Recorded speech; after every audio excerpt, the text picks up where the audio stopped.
Your daughter isn't lost. My dog knows where she is."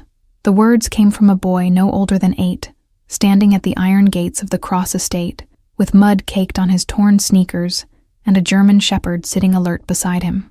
Sebastian Cross had spent 12 hours watching his security team fail. Thermal imaging detected nothing. Tracking dogs lost the scent at the garden's edge, and every camera on the property showed his daughter Ruby simply vanishing during the charity gala's fireworks display. The ground swallowed her whole, leaving only questions and the metallic taste of fear in his mouth. The boy's voice carried through the intercom with unsettling certainty, cutting through the chaos of walkie-talkie chatter and helicopter rotors overhead. Sebastian's hand froze on the whiskey glass he'd been gripping since dawn broke over his fruitless nightmare. Every muscle in his body screamed for action, yet all his power meant nothing against a child's disappearance. His head of security, Warren, moved to dismiss the child with a wave. "Boss, we've had 17 false tips already. Fortune seekers, attention seekers, the usual vultures circling tragedy." Warren's exhaustion showed in the purple shadows beneath his eyes, 12 hours of failure weighing heavy on his shoulders. But something in the boy's stance stopped Sebastian cold. The child wasn't begging or performing desperation for an audience. He simply stood there with his dog, waiting with the patience of someone who'd learned early that adults rarely listened the first time. His clothes were threadbare but clean, his posture straight despite obvious hunger. Sebastian pressed the intercom button himself. "What's your name? And why should I believe you?" His voice came out harsher than intended, scraped raw from hours of shouting orders into the darkness that had swallowed his daughter whole. "I'm Theo, and this is Ranger." The boy's hand rested on the German shepherd's head with practiced gentleness. "We live in the woods past your property.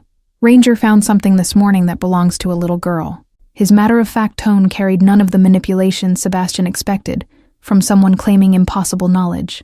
The dog's ears swiveled forward at his name, intelligence gleaming in brown eyes that tracked every movement beyond the gate.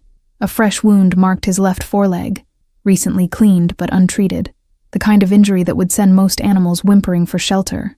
Yet Ranger sat perfectly still, focused entirely on the estate beyond the iron bars. Warren stepped closer to Sebastian, lowering his voice.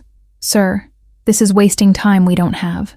The FBI arrives in 40 minutes, and they'll want answers about why we're entertaining random children instead of expanding the search radius." Professional concern masked something deeper, the unspoken acknowledgement that after 12 hours, statistics turned brutally against them. Sebastian studied the boy through the security monitor, cataloging details his years in dangerous business taught him to notice. Theo's eyes held no calculation, no performance of grief designed to extract money or favor. Instead, they carried the weight of someone who'd seen adults fail children before and expected nothing different now. "Open the gate." The command left Sebastian's mouth before conscious thought caught up. Warren's protest died at the look on his boss's face, the expression of a man with nothing left to lose and everything riding on instinct. 12 hours of sophisticated technology had produced exactly nothing. The iron gate swung open with mechanical precision, and Theo walked through without hesitation. Ranger moved beside him with a slight limp, favoring his injured leg, but never breaking stride. The boy's gaze swept the estate's manicured grounds with the quick assessment of someone who'd learned to map escape routes by reflex. Sebastian met them halfway down the drive, unable to wait inside while possibility walked toward him on dirty sneakers. Up close, Theo was smaller than he'd appeared on the monitor, sharp cheekbones suggesting missed meals, and a childhood that skipped past softness straight into survival. The boy carried himself like an old soul trapped in a young body.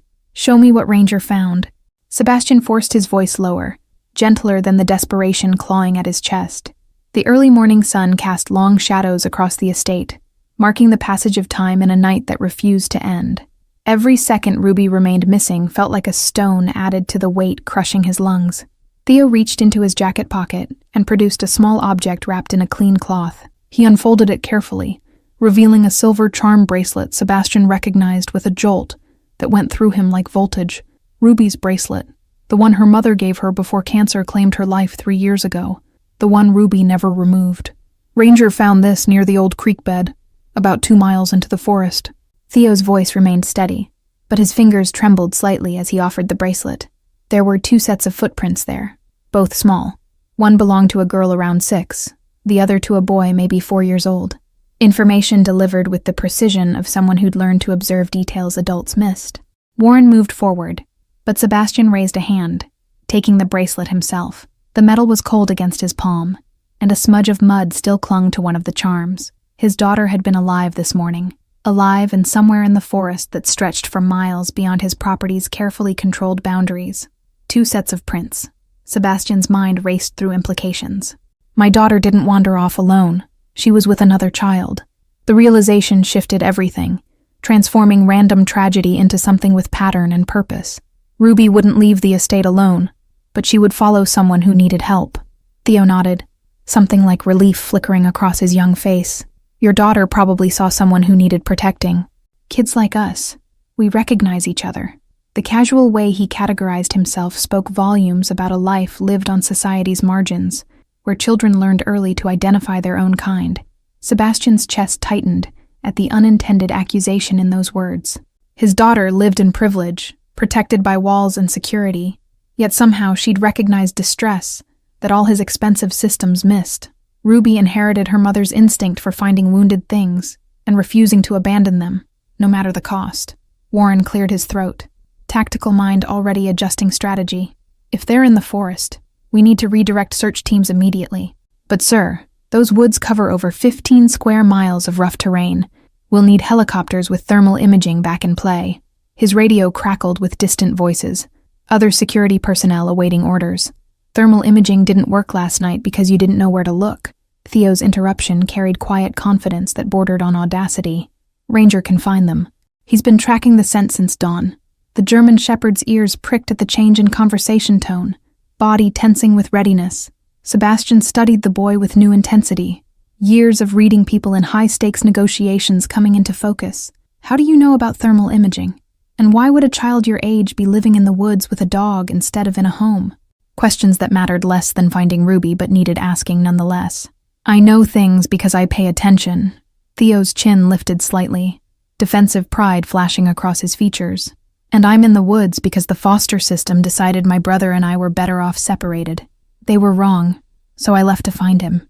Raw honesty delivered without self-pity, just statement of fact. The mention of a younger brother clicked pieces into place for Sebastian. The second set of prints, that's your brother?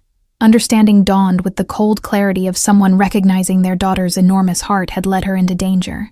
Ruby would absolutely follow a small child into the forest if she thought he needed help. His name is Finn, and he's 4 years old.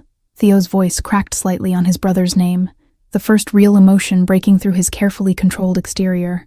3 nights ago, 2 men came looking for him at the place where I'd been hiding him. We ran, but they followed us into the forest near your property. Sebastian's blood ran cold as implications cascaded through his mind. This wasn't random chance or childhood wandering. His daughter had somehow witnessed a pursuit during the gala and done exactly what her mother would have done. She'd intervened, consequences be damned, and now both children were missing in 15 square miles of wilderness. Warren's hand moved to his weapon, professional instincts taking over. Boss, if there are men actively pursuing these children, we're dealing with potential kidnapping. I need to call this in to local authorities immediately. This goes beyond private security protocols. His expression had shifted from skepticism to grim calculation. No police yet. Sebastian's command came out sharp, honed by years of making decisions others questioned. If these men are still out there, sirens and uniforms will spook them into doing something desperate. We find the children first, then we deal with whoever's hunting them. The Mafia boss in him understood predators better than any protocol manual. Theo's shoulders dropped slightly, tension releasing as Sebastian's words registered. Thank you. 2 syllables carrying the weight of a child who'd stopped expecting adults to choose belief over procedure. Ranger lost the trail when it started raining around midnight, but he can pick it up again from where he found the bracelet. Sebastian was already moving toward the garage where his vehicles waited. Warren, get 2 of your best men. Armed but discreet. No radios, no phones that can be tracked. We go in quiet and fast. Adrenaline finally had direction, purpose channeling the helpless rage that had consumed him through the endless night. His daughter was alive, and someone was going to pay for every second of terror she'd endured. The German shepherd fell into step beside Theo, moving with purpose despite his injured leg. Up close, Sebastian could see the dog was older than he'd first appeared, gray, threading through the black and tan fur around his muzzle. But Ranger's eyes held unwavering focus, The kind of determination that came from a bond forged through survival rather than convenience. "How did you find the bracelet this morning?" Sebastian asked as they reached the garage.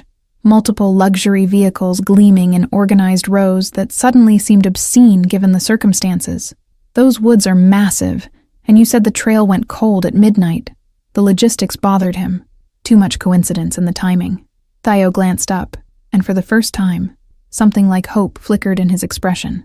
"Ranger never stops searching when someone needs finding. He worked the area all night in circles until he picked up something. We found the bracelet caught in brush near the water, and he knew it mattered." Pride colored his words when speaking of his dog, the kind of devotion that transcended simple pet ownership. Sebastian selected his Range Rover, built for rough terrain, and equipped with emergency supplies he'd never expected to actually need. Warren and 2 other security personnel, both former military, both trusted, climbed in with practiced efficiency. Theo and Ranger took the back seat, the boy's small frame dwarfed by leather upholstery that cost more than most people's monthly rent. "The creek bed where you found the bracelet. How far from the property line?" Warren pulled out a topographical map, professional focus overriding his earlier skepticism. "We need to establish search parameters and likely movement patterns if we're doing this without official support." His finger traced potential routes through the forest. Theo leaned forward, studying the map with surprising comprehension. "About 2 miles northeast, past the ravine that drops 30 feet. There's only one safe way down, which means if they cross there, they were heading deliberately toward the old lumber mill." His finger pointed to a spot on the map that made Warren's expression darken. "That lumber mill's been abandoned for 15 years. Warren's voice carried implications Sebastian caught immediately. "It's also the perfect location for someone who wants to stay hidden. Structure still intact, multiple exit points, surrounded by dense forest that makes approach difficult." The tactical assessment hung heavy in the vehicle's confines. Sebastian's hands tightened on the steering wheel as he navigated the estate's perimeter road toward the forest access point. Dawn had fully broken now, golden light filtering through trees that suddenly seemed less like natural beauty and more like walls of a massive labyrinth hiding his daughter. Every second of driving felt like wasted time, yet rushing blindly would accomplish nothing. "The men who were chasing your brother." Sebastian kept his eyes on the rough path ahead, but his voice demanded answers. "Who are they? And why target a 4-year-old child?" The question carried weight beyond parental concern. It was the tone of someone who'd spent years navigating dangerous people and recognizing threat patterns. Theo's reflection in the rearview mirror showed internal struggle, loyalty warring with necessity. They work for the agency that placed Finn in his last foster home, but they're not there to help him. They're there to make sure he disappears before he can talk about what he saw. Words delivered with the bitter knowledge of a child who'd learned to distrust the systems meant to protect him. Warren exchanged glances with Sebastian, both men reaching the same grim conclusion. Corruption in child services isn't uncommon, but actively hunting a child suggests serious criminal exposure. Warren's military background showed in his clinical assessment. What could a 4-year-old possibly witness that warrants this level of pursuit? His foster father ran an illegal adoption ring, selling children to people who couldn't pass legitimate background checks.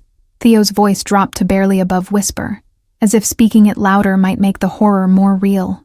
"Finn's too young to testify, but he's not too young to be a loose end they want tied up. I got him out 3 weeks ago, and they've been hunting us since." The Range Rover jolted over a particularly rough patch of terrain, throwing everyone forward against seatbelts. Ranger braced himself with practiced ease, never taking his attention from the window, as if memorizing the route for future reference. The dog's injured leg had started bleeding again, dark spots appearing on the vehicle's expensive leather, but he showed no signs of stopping. Sebastian's mind raced through implications and strategy with the cold calculation that built his empire. "When we find them, those men become my problem to solve. But first, we need to reach the children before anyone else does." Authority rang through his words, not a request or suggestion, but a statement of absolute intention backed by resources most people couldn't imagine. They reached the forest access point where maintained paths gave way to wilderness, and Sebastian killed the engine. The sudden silence felt oppressive, broken only by bird song and the distant sound of running water. Theo opened his door immediately, Ranger leaping out despite his injury with the urgency of purpose renewed. "Show me where you found the bracelet." Sebastian emerged from the vehicle, morning air sharp in his lungs as adrenaline and fear combined into something crystalline and focused. Behind him, Warren and the security team moved with quiet efficiency, checking weapons and equipment with the practiced ease of men who'd operated in hostile territory before. Theo and Ranger moved into the forest without hesitation, the boy navigating through underbrush with the confidence of someone who'd made these woods his home. The German shepherd ranged slightly ahead, nose working the ground in methodical sweeps that spoke of training or instinct honed through necessity. His limp was more pronounced now, but determination overrode pain. The forest closed around them within minutes, civilization vanishing as if it had never existed. Sebastian found himself following a child and a wounded dog into terrain where all his money and power meant nothing, where success depended entirely on trust placed in the most unlikely of guides. The irony wasn't lost on him, but desperation had a way of stripping away pretense. Warren moved beside Sebastian, voice low enough not to carry beyond them. "Sir, I need to say this. We're about to enter a situation with unknown hostiles, zero backup, and no communication with outside support. If this goes wrong, there's no cavalry coming." Professional obligation demanded the warning, even as his presence proved he'd made his choice. Then it doesn't go wrong. Sebastian's response carried the absolute certainty of someone who'd built an empire by refusing to accept unacceptable outcomes. "My daughter is out here, and we're bringing her home. Everything else is just obstacles to remove."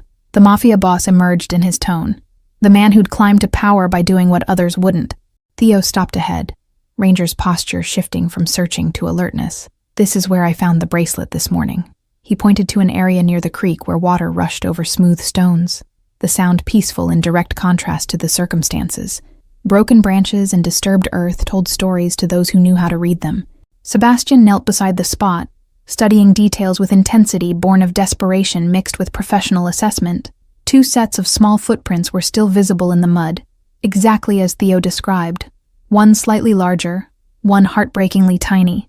The prints headed downstream, toward the ravine Warren had mentioned, toward the abandoned lumber mill and whatever waited there. Ranger's low growl pulled everyone's attention forward, his body tensing as his nose caught something in the air. The German shepherd looked back at Theo once, communication passing between boy and dog that needed no words. Then Ranger started forward again, following a scent invisible to human senses, but apparently clear as highway to his trained nose. Ranger led them deeper into the forest for another 40 minutes, his pace never faltering despite the blood trail marking his path. The terrain grew rougher, forcing them to navigate fallen logs and dense thickets that scratched exposed skin and caught on clothing. Sebastian's expensive suit jacket hung in tatters, but vanity had ceased to exist the moment his daughter disappeared. The ravine appeared suddenly, a 30-foot drop exactly as Theo had described, with a narrow path zigzagging down one side. Recent rainfall had made the descent treacherous, mud slick under their feet as they picked their way down single file. Warren cursed quietly when his boot slipped, catching himself on an exposed root that held just long enough. At the bottom, Ranger paused to drink from the creek, his injured leg trembling with exhaustion. Theo knelt beside him, checking the wound with gentle fingers that suggested medical knowledge far beyond his years. "He needs rest and antibiotics, but he won't stop until we find them." Pride and worry mingled in the boy's voice equally. Sebastian crouched beside them, watching the interaction with new understanding. "You've kept him alive out here for 3 weeks, treating injuries, finding food, staying hidden from people actively hunting you." Statement, not question. Acknowledgement of survival skills most adults never developed.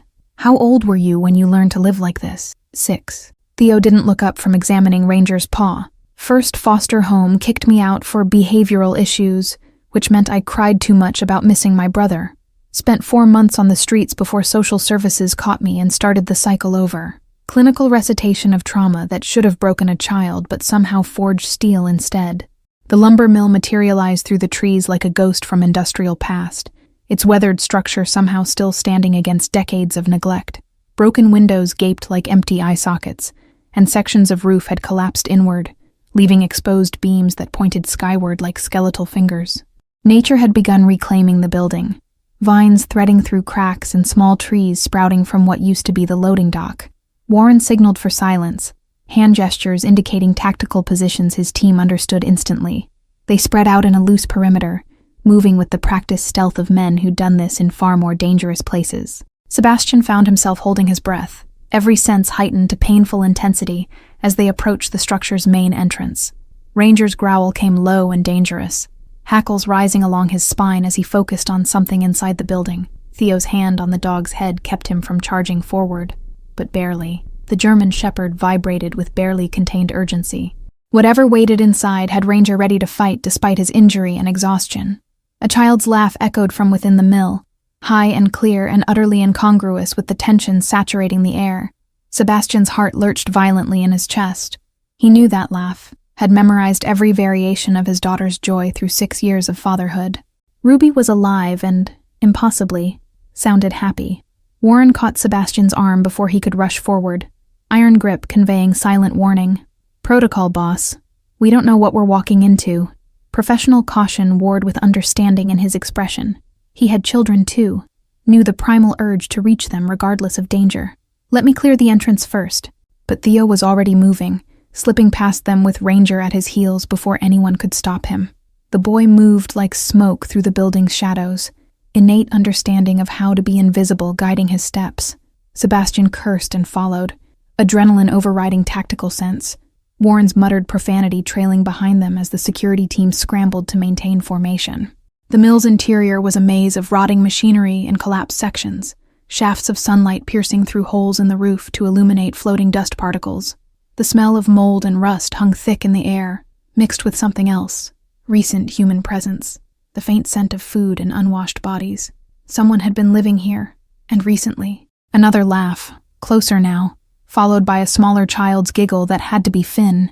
Sebastian's pulse hammered in his ears as they navigated through the wreckage toward the sound, every instinct screaming at him to run forward while training demanded caution. The contradiction left him moving in a half-crouch, muscles coiled for action but mind forcing patience. They rounded a corner into what used to be the mill's main processing floor, and Sebastian's world narrowed to a single focal point.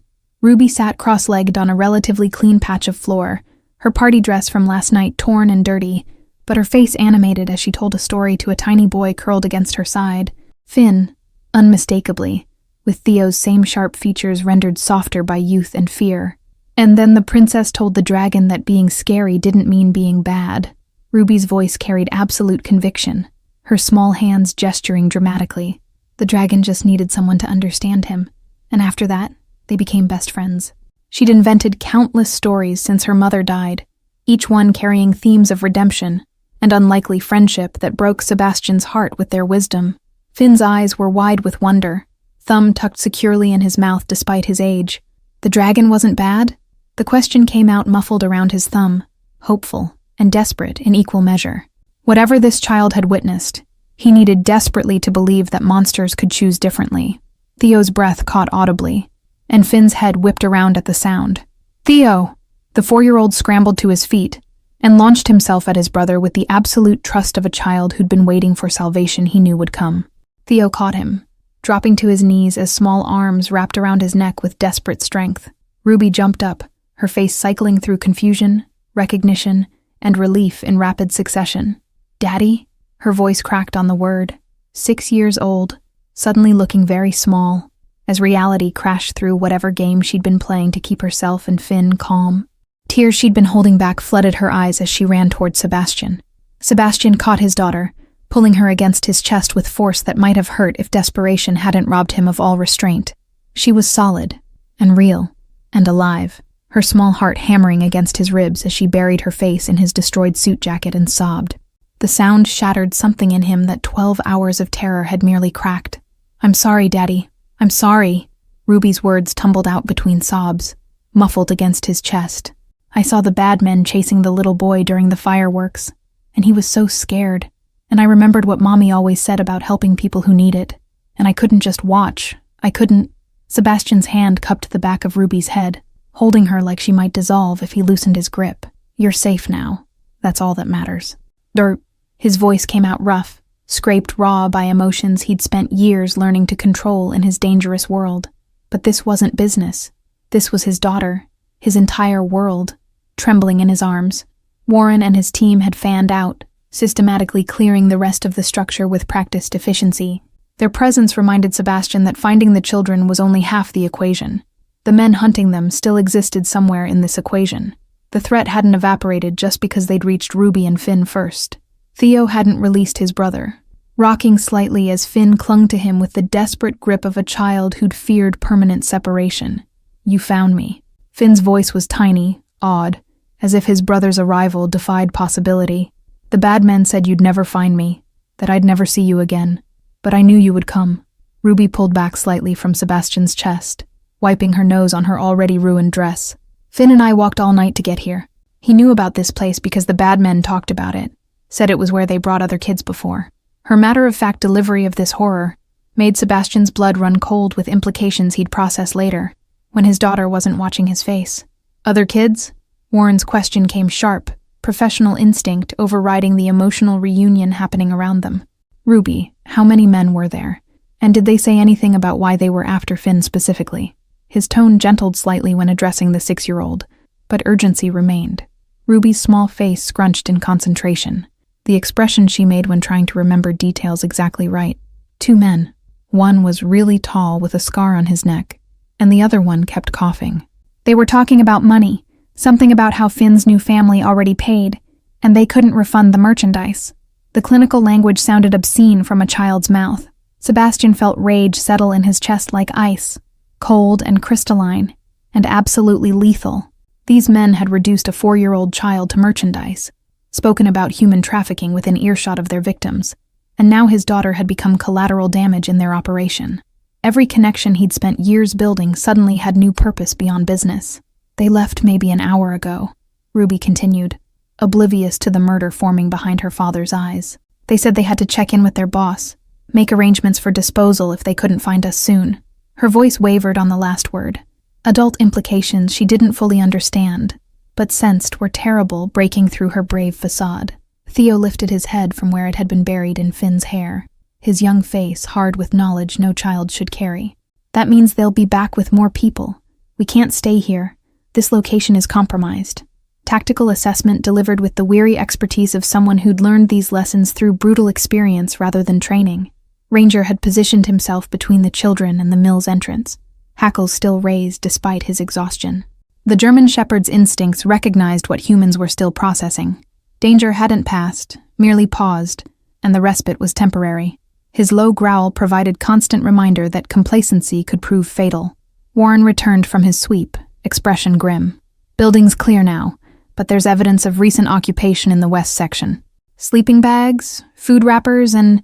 He glanced at the children, choosing his words carefully. "Documentation suggesting this is a way station in a larger operation. We found files on at least 8 other children, all under 6 years old." Sebastian's jaw clenched hard enough to ache, but he forced his voice calm when he spoke. "Get photos of everything. Names, dates, any identifying information about the buyers or operators." To Theo and Ruby, he said, "We're leaving now, all of us together. Whatever happens next, you're under my protection." Authority rang through the statement.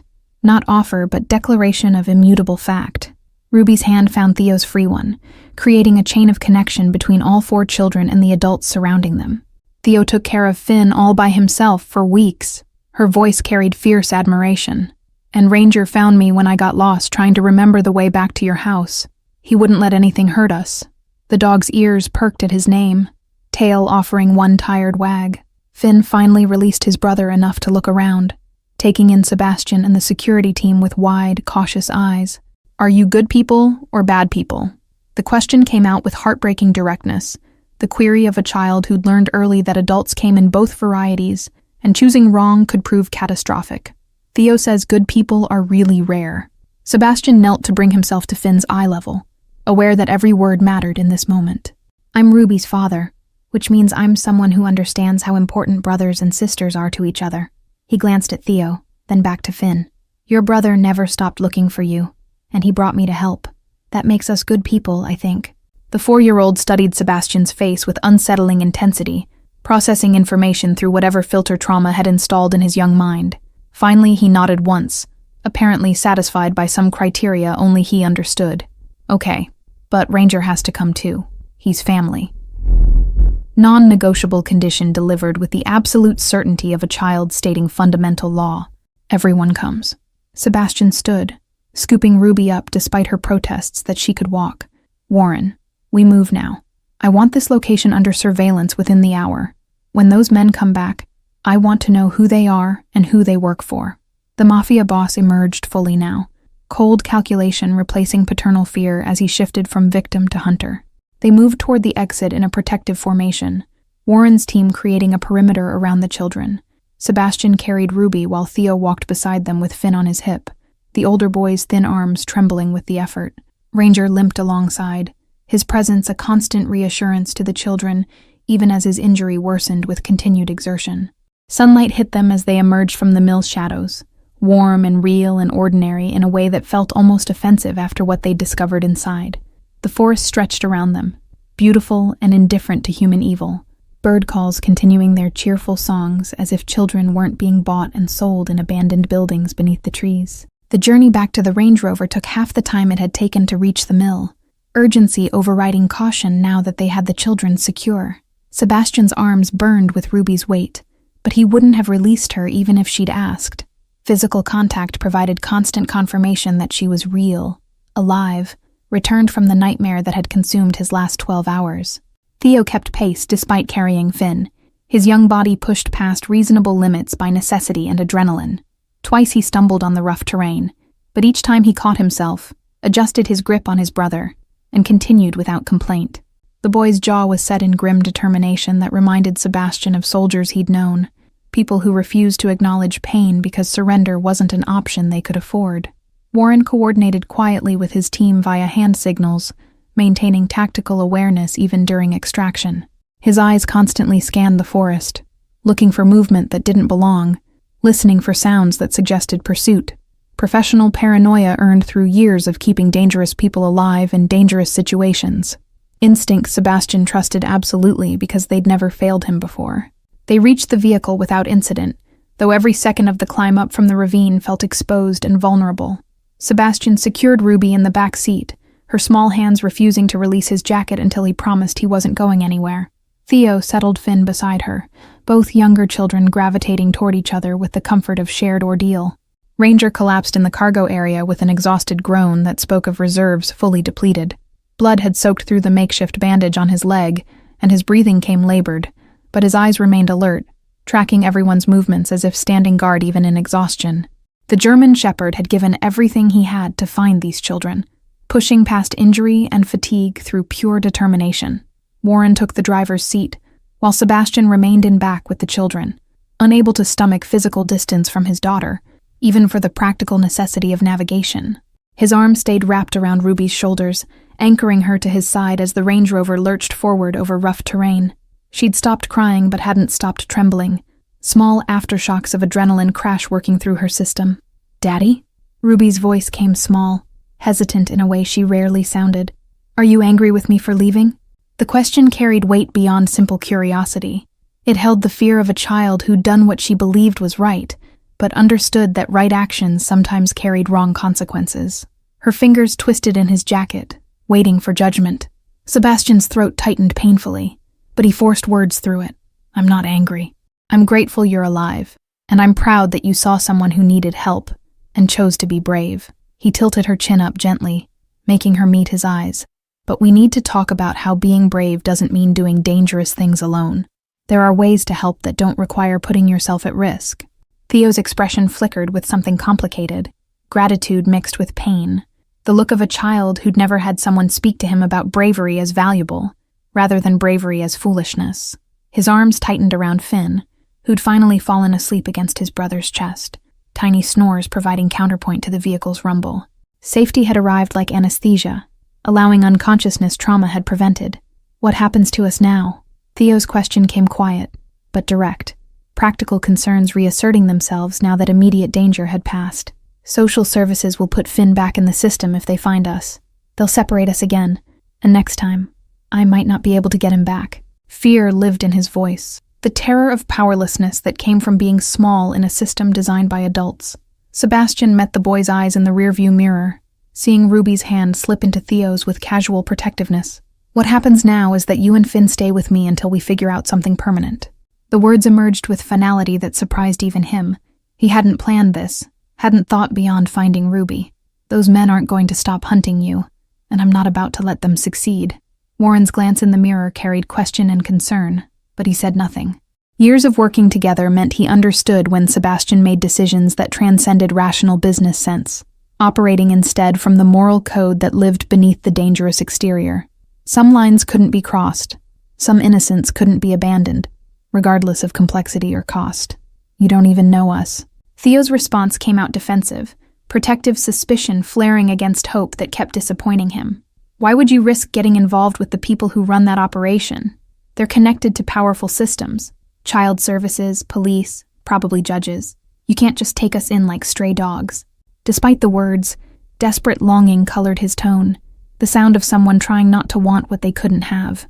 I know enough. Sebastian's voice carried the absolute certainty that had built an empire through force of will and refusal to accept limitations others considered absolute. I know you protected your brother for weeks with nothing but determination and a dog. I know my daughter recognized something worth risking her life for. And I know that anyone who treats children as merchandise has picked a fight with the wrong person. The Range Rover emerged from the forest onto maintained roads, civilization reappearing with jarring normalcy.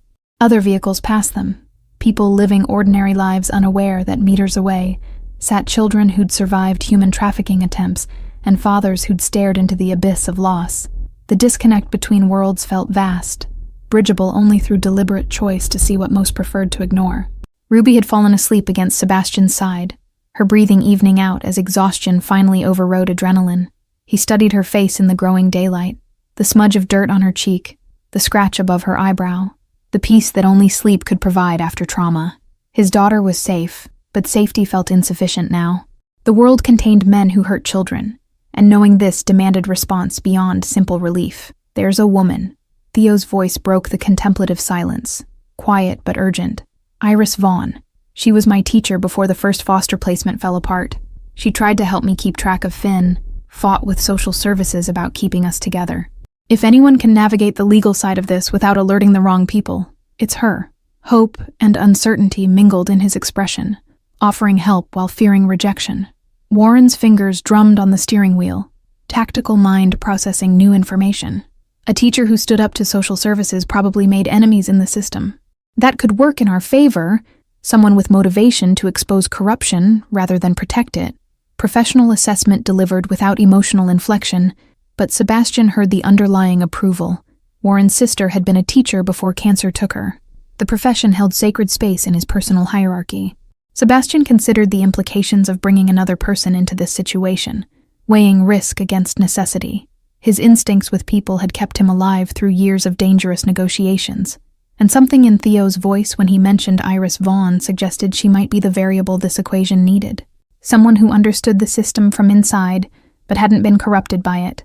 Someone who'd already proven willingness to fight for these children. When we get back to the estate, you'll call her. Decision made, Sebastian moved forward without second-guessing. Warren, I want background on Iris Vaughn within the hour. Employment history, any disciplinary actions, connections to social services, everything. If she's clean and willing to help, we bring her in. If not, we find another way. Authority rang through his words, the tone that made people move without questioning. The estate's iron gates came into view, impressive and secure and meaningless given that his daughter had disappeared from within them. Sebastian made mental note to have every inch of security systems reviewed and upgraded, though he suspected no amount of technology could prevent a 6-year-old determined to save someone. Ruby had her mother's heart, and that was both gift and curse that no wall could contain.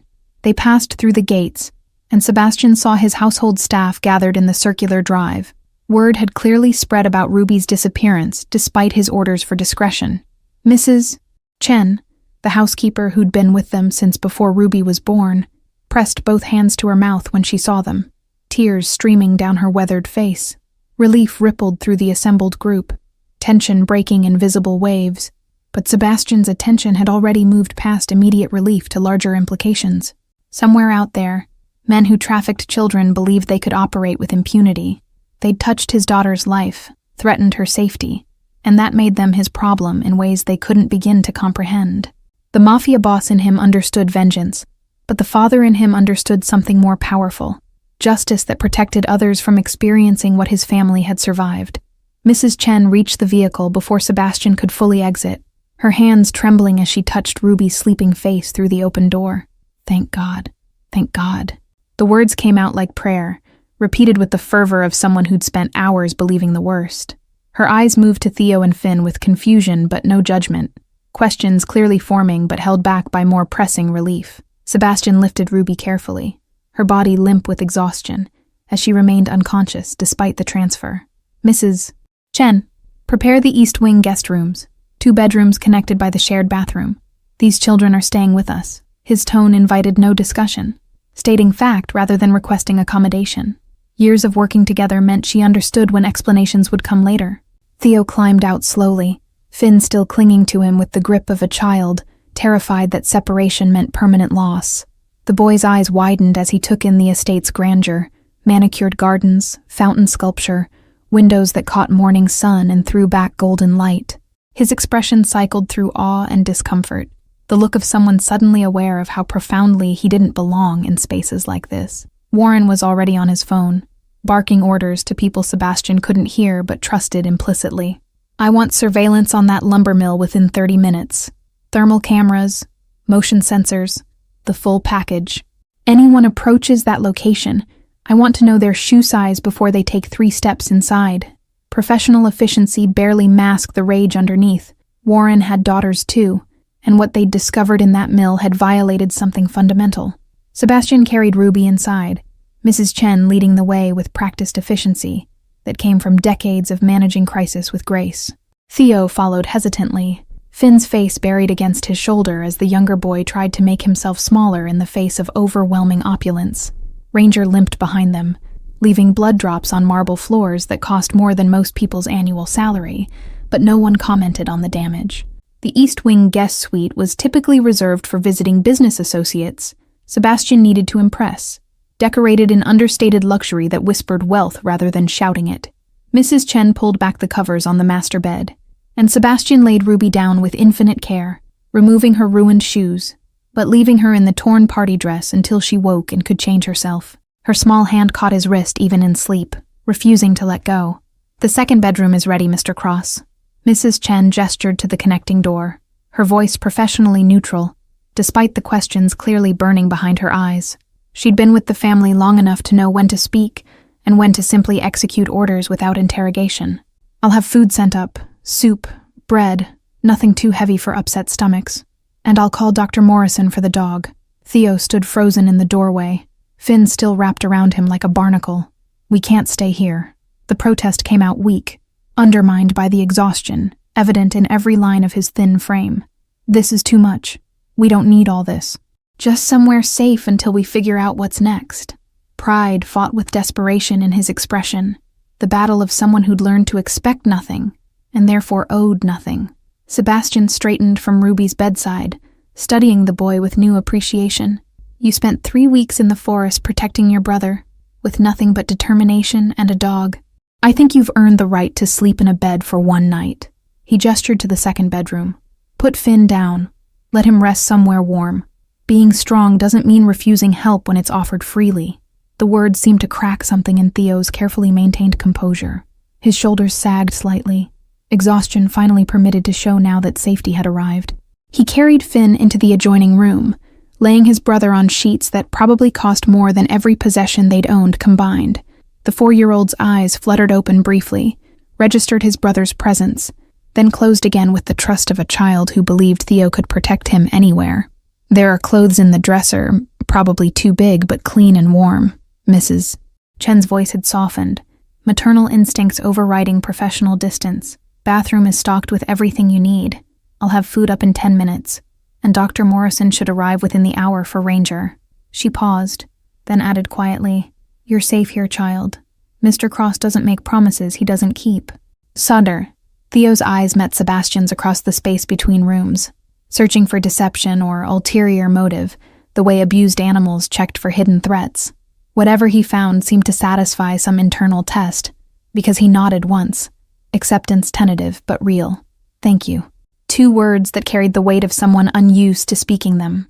Gratitude that came hard because kindness had been so rare in his experience. Warren appeared in the hallway, phone still pressed to his ear, but expression grim in a way that made Sebastian's instincts flare with warning. He stepped out of the children's earshot, pulling the door partly closed behind him. What did you find? The question came out flat, already braced for news that would complicate an already impossible situation. Background on Iris Vaughn just came through. Warren's voice dropped to near whisper, ensuring their conversation remained private. Former elementary school teacher, resigned 4 months ago after filing formal complaints against child services regarding placement irregularities. Her complaints were dismissed as unfounded, but she didn't stop. She's been building a case independently, documenting patterns of children disappearing from the system. Respect colored his tone, the recognition of someone fighting battles others avoided. Sebastian processed this information rapidly, implications cascading through his tactical mind. She's already investigating the same network that's after Finn.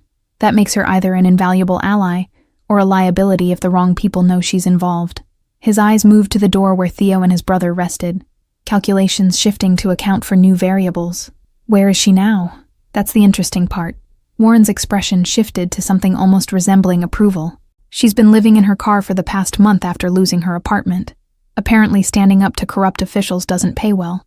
Been spending her days at the public library, using their computers to compile evidence she can't afford to store anywhere else. He paused, then added, "She's clean, boss. Genuinely clean. No red flags, no suspicious connections, just a teacher who cared too much to look the other way." The description resonated with something in Sebastian's chest, recognition of the rare person who chose principle over comfort. "Find her. Bring her here. Tell her Theo needs her help." He glanced back at the guest rooms where 3 children slept, protected for the moment, but vulnerable in ways that transcended physical security. And Warren? Make sure she understands this isn't a request from someone who plans to take no for an answer. Warren's slight smile acknowledged the implicit threat and promise in those words. On it. What about the lumber mill surveillance? His fingers were already moving across his phone screen, multitasking with the efficiency of someone who'd learned to juggle crises as routine. Teams in position. But if those traffickers come back, we need a strategy beyond observation.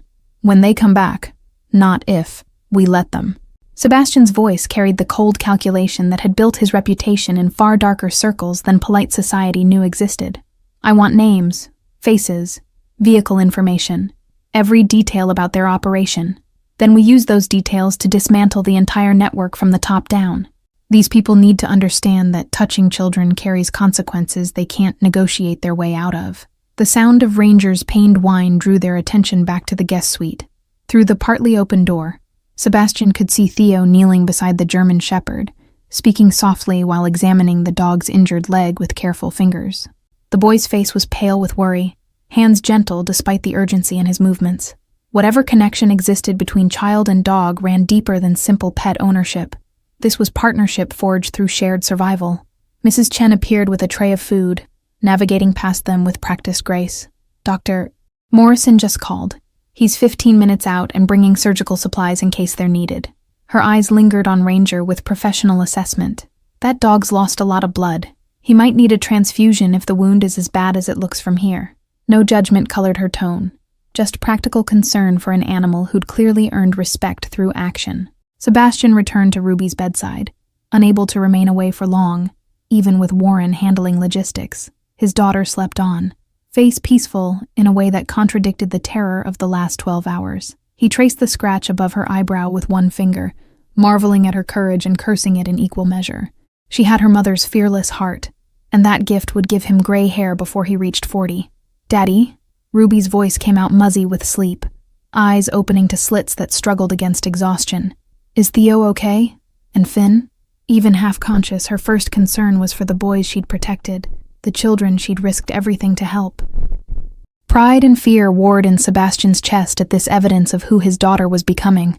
"They're safe, right in the next room." Sebastian smoothed her hair back from her forehead, gesture automatic from 6 years of comforting nightmares and scraped knees. "Ranger's here too, and a doctor is coming to help him. You did something incredibly brave, Ruby. But now you need to rest and let the adults handle things for a while." Authority and gentleness balanced in his tone, father and protector occupying the same space. Ruby's eyes drifted closed again, but her hand found his and squeezed with surprising strength. "Promise you won't send them away." The words came out slurred with returning sleep, but the urgency beneath them was unmistakable. "Theo doesn't have anybody, Daddy. Nobody but Finn and Ranger. Promise." Child logic that cut through complexity to reach the fundamental truth. These boys had nothing, and she'd recognize that fact instantly. Sebastian's promise caught in his throat, tangled with implications he hadn't fully processed yet. I promise we'll figure something out that keeps them safe. Careful wording that committed to protection without specifying parameters. The negotiator's instinct to maintain flexibility even with his sleeping daughter. Ruby seemed to accept this, her breathing evening out as unconsciousness reclaimed her completely. Dr. Morrison arrived with the efficiency of someone accustomed to Sebastian's emergencies, carrying a veterinary medical kit that looked better stocked than most human hospitals. He was in his 60s, silver-haired and steady-handed, the kind of professional who'd seen enough to remain unflappable. His eyes assessed Ranger from across the room, cataloging injury and exhaustion with clinical precision that missed nothing. That's one tough animal. Morrison knelt beside the German shepherd, hands moving with practiced gentleness as Ranger's eyes tracked him warily. Looks like he's been running on pure determination for hours past when instinct should have shut him down. The leg wound is infected. He'll need antibiotics, probably stitches, and several days of enforced rest. Professional assessment delivered without judgment, just facts requiring action. Theo hovered protectively, torn between trust and suspicion, as a stranger examined his dog. He saved their lives, both of them, tracked Ruby through miles of forest and stayed between her and danger the whole time. Pride filled his voice, the tone of someone defending family honor. Whatever he needs, whatever it costs, I'll find a way to pay you back. Desperate promise from a child with no resources but infinite determination. Morrison's weathered face softened slightly, and he glanced at Sebastian before responding. Son, I've been Mr. Cross's veterinarian for 15 years. Any animal that protected his daughter gets the best care available. No questions asked and no payment required. He returned attention to Ranger's wound, cleaning it with practiced efficiency. This is going to hurt him, and he might snap reflexively. Can you hold his head and keep him calm? Theo dropped immediately to his knees, cradling Ranger's massive head in his lap, while speaking in low, steady tones.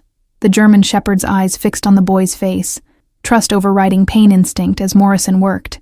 The bond between them was palpable, forged through weeks of mutual dependence in circumstances that would break most adults, let alone a child barely 8 years old. Warren reappeared in the doorway, making eye contact with Sebastian and jerking his head toward the hallway. We need to talk. Now. Urgency underscored the words, the tone Warren used when situations evolved in ways that demanded immediate decision-making.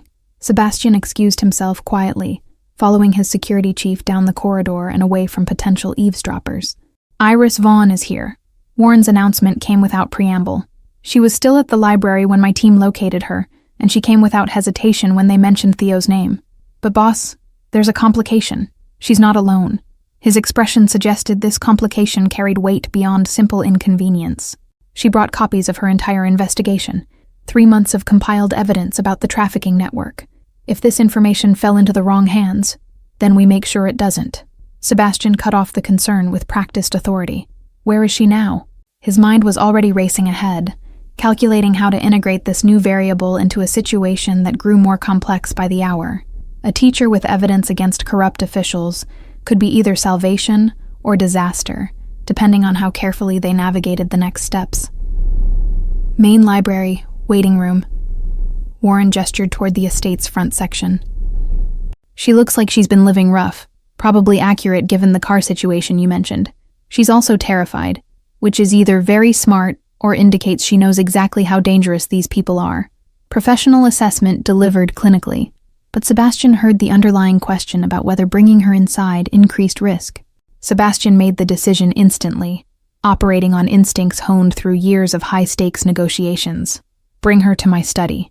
Make sure she understands this conversation stays confidential, but don't threaten her. She's been threatened enough by people who should have protected her. He paused, then added, And Warren? Have Mrs. Chen prepare another guest room. Something tells me Ms. Vaughn could use a safe place to sleep as much as Theo and Finn could. The study was Sebastian's domain. Dark wood paneling, leather furniture, floor-to-ceiling bookshelves that held volumes actually read rather than displayed for show. He poured himself 2 fingers of whiskey, then reconsidered and made it 3. The day had earned alcohol, even if drinking it before noon suggested problems he didn't have time to examine. His hands were steady as he lifted the glass, muscle memory from years of maintaining composure through worse situations. Iris Vaughn entered the study with the hesitation of someone expecting ambush. her posture defensive despite Warren's presumably reassuring escort. She was younger than Sebastian expected, maybe 30, with dark hair pulled into a practical ponytail and clothes that had seen too many wears between washes. But her eyes held fierce intelligence and something else, the kind of anger that came from witnessing injustice and refusing to accept it as inevitable. "Ms. Vaughn." Sebastian didn't rise, letting her come to him in a subtle assertion of control that established dynamic without overt intimidation. "Warren tells me you've been investigating the same people who've been hunting Theo and his brother. That makes you either remarkably brave or dangerously foolish, and I'm genuinely uncertain which." Direct approach, no social niceties, cutting straight to the core of why they were both standing in this room. Iris's chin lifted, defensive pride flaring despite obvious exhaustion and fear. "With respect, Mr. Cross, I've spent 4 months documenting systematic corruption that's resulted in at least 15 children disappearing from the foster care system. Calling me foolish suggests you don't understand what's at stake here." Her voice carried the sharp edge of someone who'd been dismissed too many times by people who should have listened. "Theo contacted me this morning saying he'd found his brother and needed help. I came because I owe him that much after failing to keep them together the first time." The raw honesty in her response shifted Sebastian's assessment slightly. "You didn't fail. A corrupt system failed. There's a difference." He gestured to the chair across from his desk. Invitation rather than command. "Sit. Tell me everything you know about the network operating out of that lumber mill, and then we'll discuss how to use your evidence without getting you killed in the process." Iris remained standing for a moment, evaluating him with the same careful scrutiny he'd applied to her. Whatever internal calculation she performed seemed to reach favorable conclusion, because she finally sat, shoulders relaxing fractionally, as if standing had required energy she could no longer spare. "The network is bigger than anyone realizes. It involves at least 3 social workers, 2 judges, and a private adoption attorney who specializes in international placements." She pulled a flash drive from her pocket, placing it on the desk between them like a chess piece being moved into strategic position. "International placements." Sebastian's voice went flat, implications clicking into place with sickening clarity. "They're not just moving kids between foster homes. They're trafficking them across borders to buyers who've been rejected by legitimate adoption agencies." The scope of the operation expanded in his mind, tentacles reaching further than he'd initially estimated. These weren't small-time opportunists. This was organized crime with institutional protection. Iris nodded, exhaustion and vindication mixing in her expression. Finn witnessed a placement meeting at his last foster home, saw money exchange hands, heard his foster father discussing another child who'd been successfully delivered to a family in Eastern Europe. He's 4 years old and couldn't articulate what he saw, but he knew it was wrong. Her hands clenched in her lap, knuckles white with suppressed rage. The social worker who placed him there knew exactly what kind of home it was, and when I tried to report it, suddenly my complaints about unrelated cases started getting dismissed as conspiracy theories. Sebastian's mind cataloged this information with the cold precision of someone building a case for destruction. "How many people have seen your evidence?" The question carried weight beyond simple curiosity. Operational security mattered when dealing with enemies embedded in systems designed to protect them. If the wrong person knew what Iris had compiled, her life expectancy became measured in hours rather than days. Just me and my former principal, who helped me access school records showing pattern of children being removed from her school and never appearing in any other district's enrollment. Iris's voice steadied as she shifted into professional mode, teacher's precision replacing emotional exhaustion. "I've been compiling everything digitally and storing copies in 3 separate cloud accounts under fake names. If something happens to me, instructions exist for releasing everything to media outlets simultaneously." The dead man's switch impressed Sebastian more than he'd expected. "You've been preparing for the possibility they'll come after you directly." Statement, not question. Recognition of strategic thinking most civilians never developed. That level of paranoia suggests you've already had close calls. His eyes narrowed. Studying her face confirms his suspicion had hit accurate. Iris's slight flinch confirmed it. 2 weeks ago, someone tried to run me off the road during my morning commute. 3 days after that, my apartment caught fire under suspicious circumstances. Investigators ruled it accidental, but the timing was remarkable. Clinical recitation of attempted murder delivered with the flatness of someone who'd processed terror and arrived at grim acceptance. I've been sleeping in my car and moving locations every night since then, which probably seems paranoid, except they really are trying to stop me. It's not paranoia if they're actually trying to kill you. Sebastian's dry observation broke some of the tension, and Iris's mouth twitched in what might have been a smile under different circumstances. "You'll stay here until we've neutralized the threat. Non-negotiable." Authority rang through his words, the tone that had built an empire by refusing to accept unacceptable outcomes. "Warren will assign you personal security, and will coordinate with my attorneys to determine how best to leverage your evidence without exposing you to additional risk." Iris opened her mouth, likely to protest the imposition, then seemed to reconsider, as reality trumped pride. "I need to see Theo first. He called me because he trusts me, and I won't have him thinking I'm here for any reason except helping him and Finn." Firm boundary despite her precarious position, the teacher's instinct to prioritize her students' emotional well-being over her own safety. The principle behind it reminded Sebastian uncomfortably of his daughter's decision to help Finn despite obvious danger. "He's upstairs with his brother and the dog who tracked down my daughter." Sebastian stood, finishing his whiskey in one smooth motion. "All three of them are exhausted, traumatized, and in desperate need of someone who represents safety rather than threat. Your presence might be the first piece of good news Theo's received in months." He moved toward the door, then paused. "Fair warning. My daughter has decided they're staying permanently. 6-year-olds aren't known for nuanced understanding of social services protocols or legal guardianship requirements." The walk to the guest wing felt longer than it should, weight of accumulated decisions pressing down with each step. Sebastian found himself questioning choices made in the heat of crisis, promising protection to children he barely knew, involving a teacher whose investigation could draw dangerous attention, dismantling his carefully controlled life because his daughter's enormous heart had collided with others' cruelty. But then he remembered Ruby's face when he'd found her in that lumber mill, the fierce protectiveness as she'd guarded Finn, and doubt evaporated. Iris's breath caught audibly when she entered the guest suite and saw Theo sitting beside his sleeping brother, one hand resting on Finn's small chest as if monitoring heartbeat for reassurance. The boy's head whipped around at their entrance, eyes going wide with recognition and relief that stripped years from his carefully maintained maturity. "Ms. Vaughn?" Disbelief and hope mingled in those two syllables, the sound of someone seeing salvation appear when they'd stopped believing it existed. "Hi, Theo." Iris's voice cracked slightly, professional composure fracturing under the weight of genuine emotion. She crossed the room and knelt beside his chair, bringing herself to eye level in the instinctive gesture of a teacher who understood children needed equals, not authority figures looming over them. "I'm so sorry I couldn't keep you and Finn together before. I tried, but the system—" Words failed her. Inadequacy of explanation rendered meaningless by result. "You're here now." Theo's simple statement carried absolution, childhood's capacity for forgiveness that adults lost somewhere along the path to cynicism. "That's what matters. And Mr. Cross says we can stay here where it's safe, at least for a while." Uncertainty colored the last phrase, experience teaching him that adult promises often came with expiration dates. "You believe him, right? That we're actually safe this time?" Iris glanced at Sebastian, question implicit in her gaze. Was he making promises he intended to keep, or offering temporary shelter that would ultimately end in more disappointment for children who'd already experienced too much?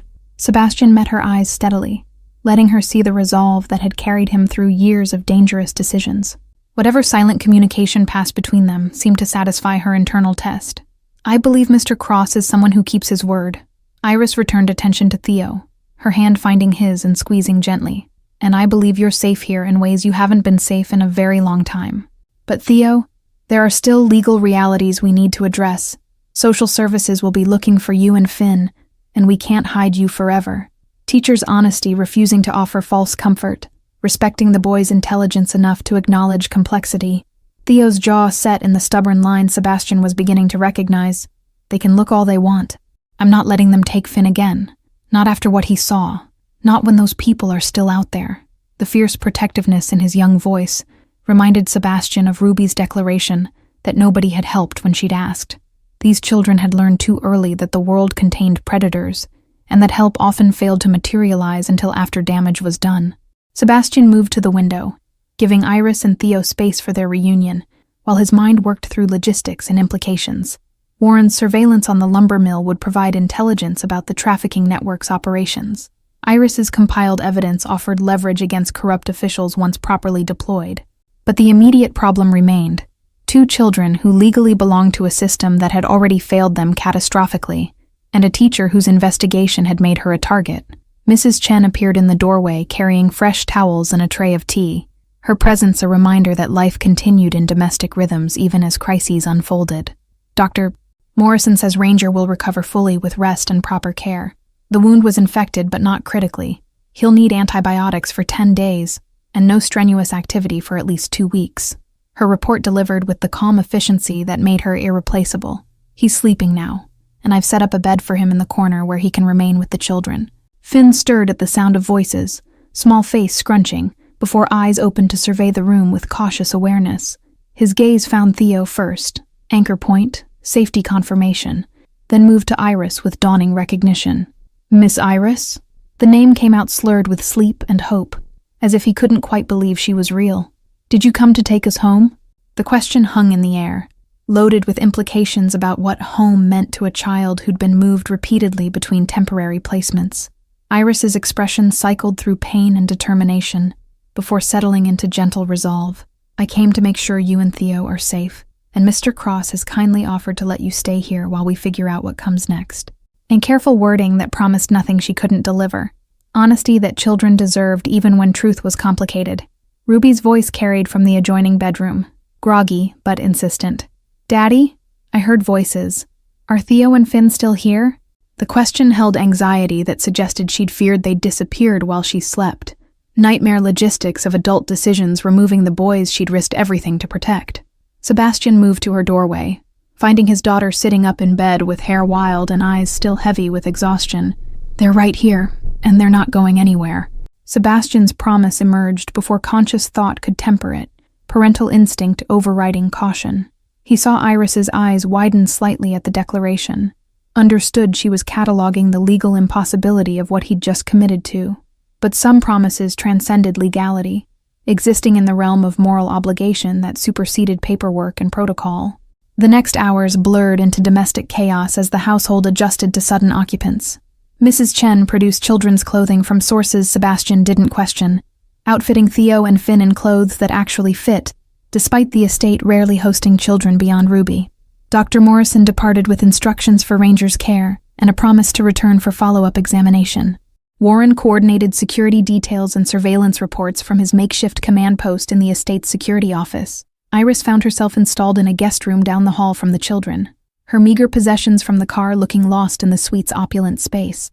Sebastian observed her careful movements through the estate, the way she touched nothing unnecessarily as if afraid to leave evidence of occupation. Years of living on society's margins had taught her to maintain minimal footprint, to expect displacement at any moment, and prepare accordingly. Dinner that evening was an awkward affair. 5 people gathered around a table designed for 12, relationships undefined and futures uncertain. Ruby chattered between bites, filling silence with observations about Ranger's bravery and Theo's skill at storytelling. Finn ate with the focused intensity of a child who'd learned not to waste food, small hands gripping his fork like it might be confiscated. Theo remained quiet, eyes tracking exits and potential threats with the hypervigilance of someone who'd survived by staying alert. Iris pushed food around her plate more than eating it, exhaustion and stress apparently robbing her of appetite despite obvious hunger. Sebastian caught her watching him multiple times, expression assessing as she tried to reconcile the dangerous reputation his name carried with the man offering sanctuary to homeless children and their protective teacher. The cognitive dissonance was apparent. He'd cultivated a fearsome image deliberately, but that image didn't account for the father willing to tear down institutions that harmed innocents. Mr. Cross. Iris's voice cut through Ruby's monologue about plans to teach Finn all her favorite games. We need to discuss next steps regarding social services. They'll have filed missing persons reports on both boys by now, and once they realize Theo and Finn are together, they'll escalate search efforts. Professional concern delivered quietly but urgently, teachers' practicality refusing to let emotion override reality's demands. Sebastian set down his fork, meeting her gaze with the cold calculation that had built his empire. Then we make sure that when they escalate, they find exactly what we want them to find. Evidence so damning that protecting their corruption becomes impossible. His voice carried absolute certainty, the tone of someone who dismantled more powerful enemies than corrupt social workers. Your investigation provides foundation. My resources provide amplification. Together, we ensure these children never return to a system that traffics them like merchandise. The silence following his declaration felt heavy with implication. Iris's eyes widened slightly as she processed what he was proposing, not working within the system, but rather burning it down and rebuilding from ashes. Theo's attention had sharpened, hope and fear warring in his young face, as he recognized the magnitude of what Sebastian suggested. Even Ruby seemed to sense the gravity, her usual cheerful chatter dying as she looked between the adults with dawning awareness. That's incredibly dangerous. Iris's protest came out weak, undermined by the desperate hope creeping into her expression. These people have already tried to kill me, and that was before I had powerful allies. If we move against them openly, with evidence and resources, they'll respond with everything they have. Professional caution warred with the barely suppressed rage of someone who'd watched children suffer while institutions looked away. Let them. Sebastian's response carried the weight of absolute conviction. Years of operating in dangerous spaces lending authority to the threat. I've spent my career dealing with people who thought power made them untouchable. These traffickers are about to learn what happens when they threaten someone under my protection. His eyes moved to Theo and Finn, then to Ruby, encompassing all three children in unspoken vow. They touched my daughter's life. That makes this personal in ways they can't possibly comprehend. Warren entered the dining room, expression grim in a way that suggested surveillance had produced results. Boss, we've got movement at the lumber mill. 2 vehicles, 5 men total, and they're setting up to wait for someone. Looks like they're expecting the children to return.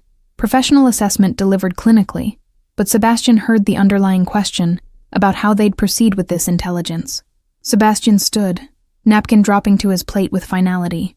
Then we give them what they're waiting for, just not in the way they expect. He looked at Iris, seeing the teacher wrestling with implications of what came next. This is the moment where you decide whether you're willing to cross lines that can't be uncrossed. Those men down there traffic children. My methods for dealing with them won't be gentle, and they won't be entirely legal. Honesty she deserved before being pulled deeper into his world. Iris's hands clenched on the table, knuckles white with tension, as internal battle played out across her features. Finally, she met his eyes with resolve that suggested she'd reached decision. I've spent 4 months compiling evidence while children continued to disappear. Documentation and proper channels failed because the system protects its own. Her voice steadied, teacher transforming into something harder. If your methods actually stop them, then I'm willing to live with the consequences of crossing those lines. Sebastian nodded once. Acknowledgement of her choice and acceptance of responsibility it carried. Then here's what happens next. Warren's team monitors the lumber mill until those men reveal connection to their broader network. We use your evidence to identify every corrupt official involved. Then we systematically dismantle the operation from multiple directions simultaneously. Legal pressure where it works, other methods where it doesn't. Strategy delivered with the calm precision of someone who'd orchestrated more complex operations than this. 6 months later, the estate's gardens bloomed with spring flowers that Ruby insisted on showing to anyone who would listen. The legal battles had been brutal. Exposing corruption required navigating carefully between what could be proven in court and what required more creative solutions. 3 social workers faced federal trafficking charges. 2 judges had resigned under pressure from investigations Sebastian's attorneys initiated. The private adoption attorney was awaiting trial on 15 counts of child endangerment and fraud. Theo and Finn's legal status had been resolved through an arrangement Sebastian's lawyers structured with surgical precision. Iris became their legal foster parent, with Sebastian providing financial support and housing. The solution satisfied bureaucratic requirements while ensuring the boys remained in an environment where safety wasn't conditional or temporary. Ranger had recovered fully, his presence now permanent fixture in the estate's east wing. Ruby's friendship with the boys had deepened into the kind of bond that transcended circumstance, built on shared trauma, transformed into trust. She'd appointed herself Finn's primary teacher for everything from reading to proper tea party etiquette, approaching the task with her mother's patient determination. Theo had slowly relaxed into childhood he'd been denied, learning that safety could be sustained rather than temporary. Iris had bloomed in unexpected ways, the teacher's careful reserve giving way to dry humor and fierce protectiveness that matched Sebastian's own. The connection between them had grown from mutual respect into something neither had planned, but both seemed willing to explore carefully. She'd returned to teaching, but now at a private school on the estate grounds that Sebastian had established for Ruby, Theo, Finn, and other children whose situations required special consideration. The trafficking network's dismantlement had been thorough and permanent. Some arrests came through legal channels, evidence Iris compiled finally reaching uncorrupted officials with power to act. Other key players in the operation simply disappeared, their absence noted, but never fully explained. Sebastian's world operated with different rules than civilian society, and he'd applied those rules without hesitation to people who trafficked children. Warren's final surveillance report on the lumber mill showed it demolished by county order. The structure that had served as trafficking way station reduced to rubble and hauled away. The forest had begun reclaiming the space, new growth already visible where darkness had once festered. Sometimes justice required burning things down completely before rebuilding could begin, and Sebastian felt no regret about the ashes left behind. Thank you all for following this story about courage that comes in unexpected forms, and families built through choice rather than circumstance. If this touched your heart the way it touched millions of others, write in the comments which country you're watching from. Don't forget to like, subscribe, and share this video. Your support helps me continue bringing these stories to life. And remember, heroes really do come in all sizes.